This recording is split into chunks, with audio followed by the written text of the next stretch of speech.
This has been something that's been coming through lately, like a message for everybody. And it's really to let yourself dream and to let yourself go for those dreams, even if you don't know how it's going to manifest or when it's going to happen, or you don't know if it's possible. I think you owe it to yourself and everyone to go for it because if you genuinely want something in your heart of hearts, there's a reason why. And if you're withholding that from yourself or the world, you are doing both a disservice. So, I would say the message of hope for today is to dream big, let yourself dream big, and go for it, even if it's hard or scary or you don't know how it's going to happen. Because just because it hasn't happened yet doesn't mean it won't. Are you a burnt out overachiever buried in responsibilities? Do you miss laughing with your friends, just laughing from the gut? Do you feel like life's passing you by? If you've been wishing for some kind of shift, you're in the right place. Welcome to 52 Weeks of Hope, the show where we take you off the hamster wheel by ditching your to do list for the to don't list. This is where you get to learn how to make that lonely ache vanish, learn self compassion techniques, and to give yourself grace. I'm Lauren Abrams, and I get to help you feel that magic again since going through my own dark night of the soul, so you can learn from my experience and the mentors and experts I meet along the way. And today we're talking to coach, self love, and meditation expert Kelsey Aida.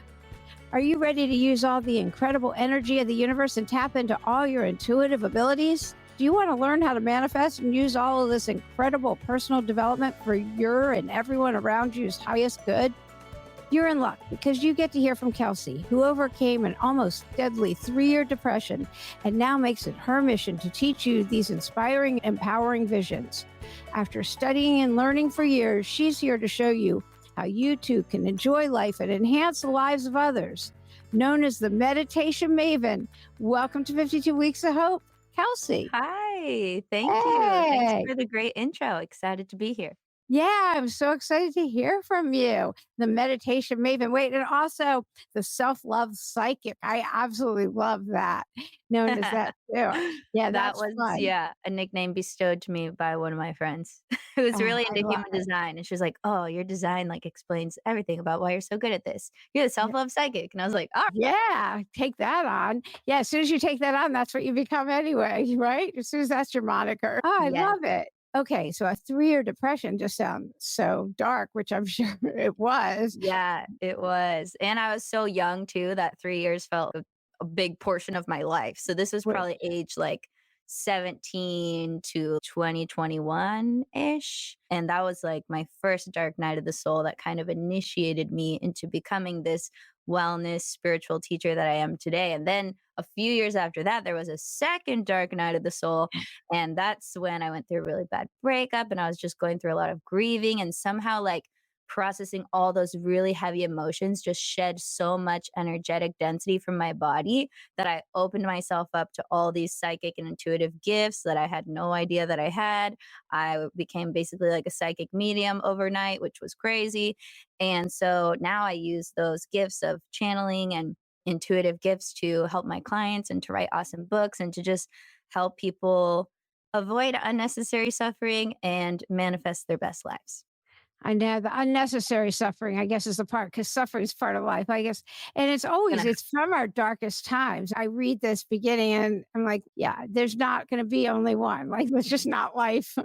But it's so interesting. So from 17 to 2021, it is so young. And how did you get out of it? And were you still like showing up for life? What were you doing then? Yeah, I was doing the bare minimum. So they diagnosed me with like functional depression. So I was still going to Mhm. school and like doing Okay. stuff, but with a brave face on and just like suffering and like slowly dying from the inside. And it was the perfect storm of hormonal imbalance of being a teenager, going on birth control. I've trained my whole life to be a professional dancer, and then I got injured. And on top of that, I was just like, really lacking emotional intimacy with myself and others that I just need to feel connected and to thrive. And all of that just led to the perfect storm. And eventually, how I healed was I hit my pain threshold and I was like, okay, I'm like dreaming of a coma. I'm like dreaming of driving on the wrong side of the road, getting hit by a bus. Like, this is obviously not sustainable. I need to figure out how to enjoy my life stat. And I basically just made an ultimatum with the universe. And I was like, God, universe, whoever's out there, what's a girl got to do to get some help? I need help. Send help. I need to learn how to enjoy my life again and feel better and thrive because quality of life is everything. So I put that out into life.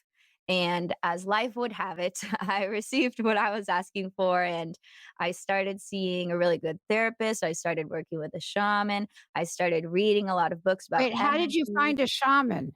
Actually, he was already one of my friends, and we did hair together. So when I couldn't become a dancer, I shifted to cosmetology because I was always very good at beautifying people and doing people's hair and makeup. And people always came to me for that randomly. Like people would be like, "Cut my hair." I'd be like, "Okay, I don't know why you want me to cut your hair, but okay." Even when I was little, and so I ended up being a cosmetologist. And the guy who I trained under doing hair with, he just so happened to be a shaman also. So it worked out. He was already there before I even asked. Between all the spiritual work that I was doing and the emotional work that I was clearing, I was able to start feeling a lot better within a short period of time without taking any medicine, just lifestyle changes, mindset changes, and doing those energetic shifts and upgrades. And that's when I was like, okay, I really need to share this with the world because if I can get myself out of a suicidal state, then anything is possible with this information and it needs to be more accessible to people. So that's when I decided to become an author. And obviously, like I didn't have a platform back then because I had just decided I was going to be an author. So I love the prayer, "Help me." You yeah, know, help like, me. that's the ultimate prayer, "Help Yeah. me."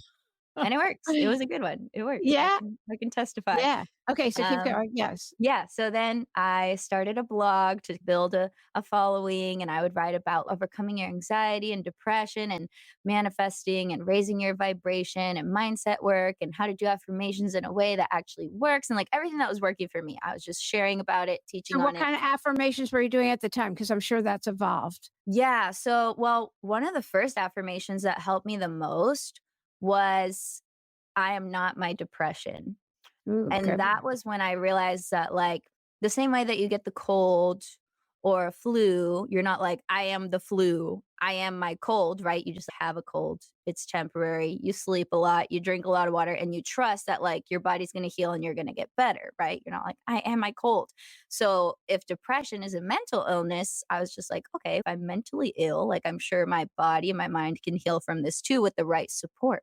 So when I made that mindset shift, one of my first most important affirmations was I'm not my depression. Like I'm so much more than that.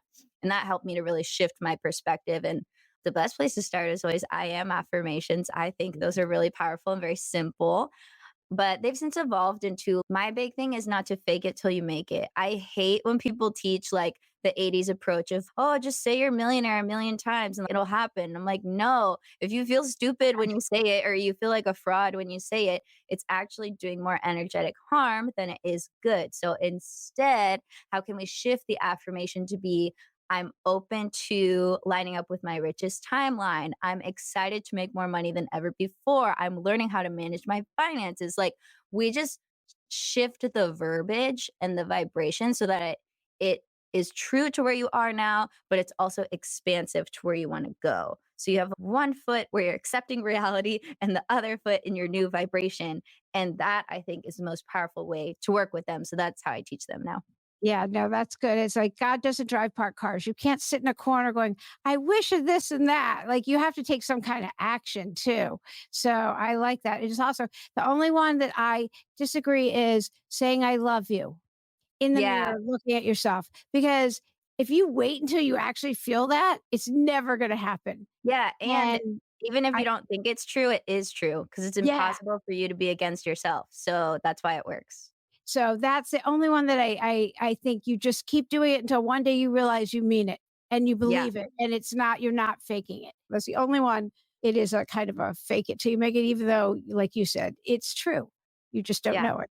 yeah, exactly. You just it's true because if you're trying you wouldn't be trying to feel better if you didn't love yourself, right? You wouldn't be doing personal development work like affirmations if you didn't care about how you feel. So you do love yourself. It's just a matter of expressing that more in your conscious mind and in your life. Yeah. And by the way, for everybody listening, Kelsey is also the authentic affirmation queen. That's the third moniker that she has that I hadn't mentioned yet. So I love that. Okay, so here you are, you're going along and you're doing this and you start writing and you went through another depression how much later with the breakup and everything else? Was Yeah, that that was probably, like, 5 years later, I wanna say. okay, so here you Yeah. are, you think you're good. Right? I'm like, You live come my here best like, life, I'm like at a manifesting all my spiritual high. dreams, Yeah, and then yeah. bam, massive heartbreak on a platter. Yeah, it's always like finance and romance, those are our biggest teachers, right? Yeah, I would definitely agree with that, and health. Yeah, yeah. Oh, yeah, throw that one in too, definitely. So what happened? Were you, like, riding a high? Were you like, "Everything's good," or It was like everything was good for a while until I realized that me and my partner of, like, many years, my high school sweetheart, the one that I plan on being with forever, wow. we're just, like, growing onto different paths, which was nothing wrong with that, but I was just realizing that we were wanting very different things out of life and our values weren't aligned anymore, and even though we cared and loved each other so much, like, there was just no way that we would both be happy being together, creating a life together that worked for both of us. So we broke up and I felt really guilty because this was the second time I broke up with him. So I felt so bad for ripping his heart. I felt so guilty. And I was just like so devastated that this whole life that I planned was like taken. I was mourning the loss of this person that I'm like never going to spend time with again or be with again or probably ever talk to again. And I really don't talk to him anymore. And it was just one of those moments where you're just really broken open and you're so devastated like how could life do this to me, how is this possible, how could this happen? And during that time I ended up moving to a place that was very green. I'm from San Diego, so it's like a desert, and I ended up randomly moving to Columbus, Ohio in the summer where it was like It's random? so random. I only knew one person there. I visited one time and I thought it was so cute. I was like, oh my gosh, there's no traffic here. People hang out on their front porch. Look at all these cute parks. I can walk everywhere. And I just was like, I don't care what anybody says. This is really weird to go from San Diego to Ohio, but I'm doing it because I need to be in a place that's green, that's lush, where I can start over and just have a new life. So I moved there. It was cold, obviously. I only lasted 2 winters until I met my now husband, who he had gone to Ohio State and then returned back to Columbus. And we were just like both passing through and we met. And I was like, we got to get out of here and go somewhere Yeah, warm. So we moved down to the Carolinas. yeah. But yeah, when I was like so heartbroken, I just let myself like break like I had never before. And this was when I actually knew more how to be in touch like with my sadness versus the first time I was depressed. I think it lasted so long because I resisted the actual sadness that I was feeling. And it was like pushing it down, right? And that takes a Mhm. lot of energy. So you're Yep. tired and you're confused and you want to sleep all the time and you want to avoid your feelings. But when you're actually sad and you feel it, it goes through the body and it moves and you cry and you do what you got to do. But on the other side of that, you actually do start to feel better. So what happened was from all the grieving and processing and just starting a new life all by myself, moving across the country, I just had a lot of time to move through that in a really graceful, self loving way. And on the other side of that was a version of me that had access to all this information, all these like next level gifts. And that just even made my teachings even better and made me more wise and made me more resilient and made me more sure in what I was teaching about energy and self love and thing that was going on at the time. So yeah, those were the 2 biggest moments that shaped me into the teacher and the writer and the author that I am. And it just goes to show that, like, your best manifestations just always start in the contrast because when you're experiencing that thing that's so uncomfortable that you don't like, that you hate, it's giving you so much clarity and it's shaping you into the person who can have the thing that you're asking for. There's beauty in it, even though it definitely sucks when you're going through it. Yeah, it definitely does, but the only way through is through. Mhm. If I could dance or tap or jump over it or anything else, I sure would have, and I'm sure everybody would have, right? You're nodding your Kelsey's nodding her head. Yeah, definitely. So you said something before that I found really interesting. You said when you were in your earlier depression that you didn't have any emotional intimacy. That's gotta be hindsight. You did that For at the sure. time. That's such an adult view. not a 17-year-old's view. Yeah, because at How the Yeah. time, I didn't understand, like, how to feel, or I would just always suppress Yeah. everything. "Oh, I don't have time for that. I don't wanna feel like Yeah, I didn't that. grow up feeling anything or knowing what Not my valid." feelings were. We didn't talk about our feelings in my house growing up. So a lot of people do, but we didn't. When people go anyway, I still Google feelings chart sometimes and go, "Oh, that's it." Yeah. I'm way better now. It's lots of practice, but there's a lot of feelings. So sometimes I'm like, I'm not sure. I'll look. So, how did you learn and grow and know about emotional intimacy? I found that to be an interesting. Yeah. So, in a lot of the work that I was doing with my shaman friend, he would just sit with me in whatever I was feeling and we would just make it okay to feel like that. Not in Mhm. the same way where you go to therapy and they try to fix you or diagnose you or make you feel better, but it was more just like, okay, we're just going to be curious about this feeling. We're going to let it happen in the body. We're going to observe it just from a compassionate witness standpoint. We're not going to get lost in it. We're just going to watch it happen in the body and see what comes from that. And when I started practicing that over and over, I became more intimate with my feelings and I became more accepting that every emotion, no matter how uncomfortable, is a messenger of some sort of personal truth. And you can't access that personal truth unless you let yourself feel that feeling. So, for example, if you're angry, your anger could be trying to point you to a personal boundary that you violated or someone else violated. If you're sad, that could be pointing you to a need that's not getting met in your life. If you are, let's say, feeling jealous, that could point you to a desire that you have. So it's every emotion, no matter how like icky or heavy it feels, has a positive message for you. But you can only access that if you're willing to go there, which is uncomfortable. But with practice and breathing through it, and sometimes with a guide by your side, which now I help people with this too, it really becomes less scary and less intimidating, and you just ride the wave.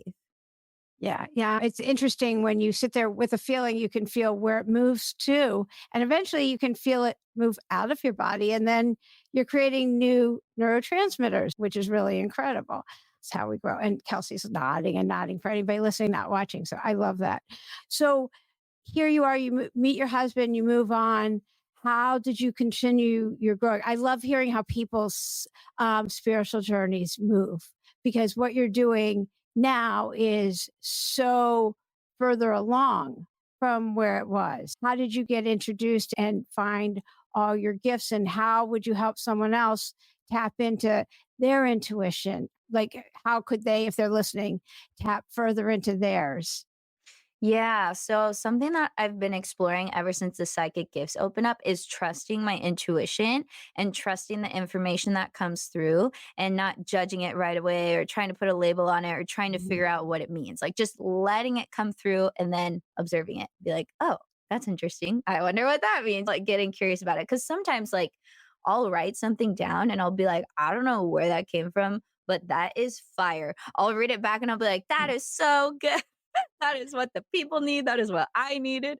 And it just comes through and you're just like, whoa, where did it come from? And like when I ask, where does it come from? Sometimes it's God, sometimes it's the universe, sometimes it's like my spirit team or my higher self. But at the end of the day, it's all really like different fractals of the same thing. I would say you have to give yourself permission to receive information, first of all, to receive the insights, no matter if you like them or if you don't like them, because sometimes you're not going to like what you receive. You're going to be like, oh, yeah, that's true. I'm doing that, or that's going on, or yes, I need to change this, or whatever. But letting yourself receive it, letting yourself not judge it, and then just practicing. Even I'm still practicing with clients, with friends, with family. I'll be like, hey, can I do this reading on you? Hey, let's do this new technique that I learned. So I feel like I'm just always learning, practicing, and like using the gift. It's like a language, right? It's if you don't use it, you lose it. So I'm just trying to use it as much as I can. Yeah, I love that. And it's so true. I feel like every time I jump out of the shower, I'm like writing down what came Yeah, that's a because good there's no, time to receive yeah, information. it is because there's no, that's the whole thing about put down, take a walk without a device. And it's also the getting outside part, but it's so true because that's where the downloads happen. It might not be Yeah, and walking I'm a for big you, but. No, you're a big what? No, I want to hear. Oh, I was gonna say I'm a big journaler. So I like to do a Yeah. lot of my intuitive work in the journal so I don't lose Yeah. it. So like I'll pose a question to my spirit team, let's say if I'm struggling with something, and then I will just journal the answer so I have it in writing so I don't forget. Because Yeah. sometimes if you're just doing it all in your head, it comes really fast and you're like, oh, I forgot already. Or if you like voice record yourself too, if you're on a walk or something, that's helpful. Yeah, definitely. And ChatGPT, no matter how you feel about it, it does a better job of voice recording than just notes or wherever you Oh, voice I've never record. used it for that. Oh my God, it's so much better. I just thought I'd throw that out there. Yeah. So, what is your favorite thing to do right now? My Yeah. favorite thing is always writing. I've hosted retreats, I work with clients one on one, and I love all of that stuff. I love working with people and seeing the instant shifts that happen. But for me, the most therapeutic thing where I feel the most charged after, not drained, is to write. And it's interesting because, and this goes back to your question about my spiritual journey now, I've been working on a book that I intuitively feel is going to be a lot bigger than all of my other books combined. And this project has felt very intimidating to me because of that. Because before, when I was a new author, I was like, who knows how many people are going to read this? Who cares? Just put it out there. But now, like, I have work behind me, right? So it's you got to outdo yourself. And this book I know has information that a lot of people are like asking for, like from the depths of their soul. So I feel like a heavy responsibility with it. And it's about law of attraction and when you're feeling blocked, when you're feeling stuck, how to unstuck yourself, how to work through your resistance and align your energy really good, no matter what's going on. And so I've been like low key procrastinating because I'm so intimidated by the project. And I feel like I've been called to this higher calling to like work on this book and like channel this book. So I've been like, I'm like psyching myself out about it, which is my like, which is me working through my resistance, right? Which is like the irony of working on a book about resistance and you're Yeah. resisting the book that you're Of writing, course. which is hilarious. So it's funny, like when you're a teacher and you ask for certain information and then the universe puts you through it yourself so you can write from experience. So Oh, that's my always. spiritual That, journey right now. I would say yeah. like finding the confidence and summoning the courage to just put all expectations and like intuitive feelings aside and do it because like it's just being birthed through me and do it like without the ego, without the judgment of myself, without like self-sabotaging the project of just, I'm too scared. So many people are gonna read it. It's gonna change so many people's lives. Like it's gonna have an effect. So I feel this like responsibility that comes with the power. And that's something I'm really moving through right now. To go back to the my current spiritual awakenings. Yeah. I always say the two biggest tools that work the best are meditation and journaling. Yes. They get you your answers. They give me balance. They do everything, and they're the ones that I'll put aside. On anyway, not that often, but they're just the best, the richest. What's yeah? What's the hardest challenge you've ever gone through, and how did you get through it? I would definitely say the hardest challenge was the heartbreak of not becoming a professional dancer because that's what I'd banked on for like my whole entire life from age 2 to age 17. So almost 18 years of, okay, this is my timeline, this is my life, this is what I'm doing. I'm really focused, I'm really aligned. And then feeling like my body betrayed me by becoming injured and feeling like, God, what the heck? I thought you created me for this, but now you're taking it away and I don't understand. And that identity crisis that I went through during the depression and all of that was really tough because I had really wrapped myself around the identity of being this artist, being this dancer, being this ballerina, and that's all I am, which is not true, but at the time that's what I felt and believed. And so I think mourning the loss of that timeline and then just realizing that everything that I was trying to get through dance and performing, like feeling graceful, feeling beautiful, channeling God's energy, feeling strong, feeling like my presence is like giving a positive effect to other people, like all of those things I can still access in other ways. And finding other ways, creative ways to access them has really been, I think, the most healing part. And then just not tying myself to such a limited identity anymore and just being me, like I'm me and I do a lot of different things, but I'm not any of those things. And just really letting myself be bigger than what I'm doing or what I love. Yeah. Oh, I love that. Do you have a message of hope you want to give?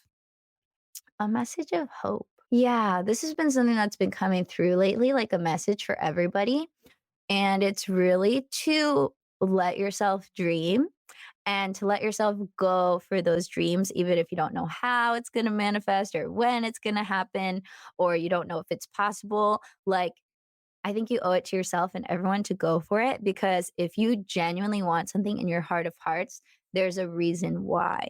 And if you're withholding that from yourself or the world, you are doing both a disservice. So I would say the message of hope for today is to dream big, let yourself dream big, and go for it, even if it's hard or scary or you don't know how it's going to happen.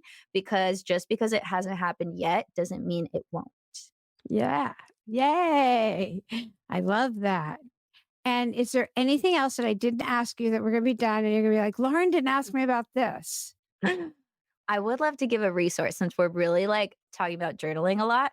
I Mhm. literally just a few weeks started a new Etsy shop called the 1111 Club, where I'm posting a bunch of different journals to help you manifest different things. And they're downloadable. So you can just go purchase it for 11 bucks, download it. You can print it out if you like writing by hand, or you can just use it on your iPad or phone or wherever you like to use your PDF journals.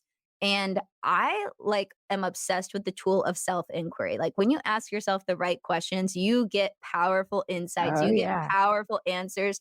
And if you act on that information that you get, like you can totally change your life. So I just wanted to plug that resource for people, and I'll send you the link so you can put it in the show notes too. But Okay. I'm obsessed with self inquiry. So I would say let's just Yay. insert that into the conversation too, because the questions in there are so good. And I'll ask too, like when I'm writing it, I'll channel and I'll be like, what's the question that this person needs to ask Yeah. themselves in order to get like the most clarity or the biggest breakthrough? And all these good questions come through. And so I think your audience will really appreciate working with those.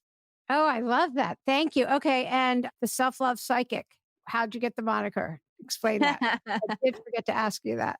Yeah, one of my human design friends labeled me that because I don't know how much you know about human design, but my type is a manifesting generator. And on my chart, there's all these different energy centers similar to the chakras, and some are filled in and some are open. But on my chart, I have every single thing filled in except the heart area, like they call it the ego center.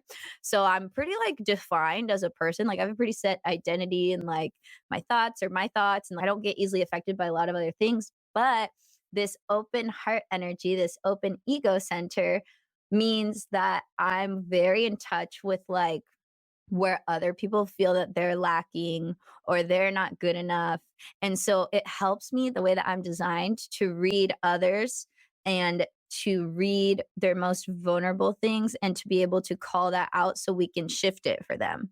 So that was how I got this self love psychic Oh, that's nickname from great. my friend. She was like, "You're literally designed for this work that you're doing. It's crazy." And I was like, "That is It's crazy." perfect. That is. That's perfect. I love that. Yay! This was so great, and I can't wait. We'll go live and maybe do some stuff in the community also. That would be so fun. Thank you I'm so down. much. Everybody's got to get the 1111 journal too. We'll have links for everything of Kelsey's, of course, on the website in the show notes. And thank you so much for being a guest today on 52 Weeks of Hope. Yeah, thank you. Hopefully, we did give people some hope and some inspiration and some resources. So definitely check out the links Definitely. in the show notes because I have literally written so many books, Yeah, so she has. many journals. There's so There's much stuff. there's a podcast. Obviously, you like Yeah. podcasts if you're listening, so I Right. should No, her probably mention podcast is amazing. Everything. You can just go see her. She there's has so much everything. to offer. Yeah. There's so much stuff. Just go dive in. Yay. I hope you enjoyed this week's episode and take with you the messages of honesty, gratitude, and an open heart. Such great messages to take into your week ahead. Be sure to tune in next week for another empowering episode all about how to live abundantly, authentically, and how to have fun. It's a great episode that's super upbeat, and that's next week. You definitely don't want to miss that. Be sure to sign up for free confidence and clarity boost sessions. If you're struggling, this might be for you. It's for those who feel like life's passing them by, your inner critic's going nonstop, you're feeling burnt out and jealous of those who are doing what you wish you were doing. Just go to the website at 52weeksofhope.com and sign up over there. If you're enjoying the podcast, share the love and tell 2 of your friends. I'm Lauren Abrams. Thanks for listening.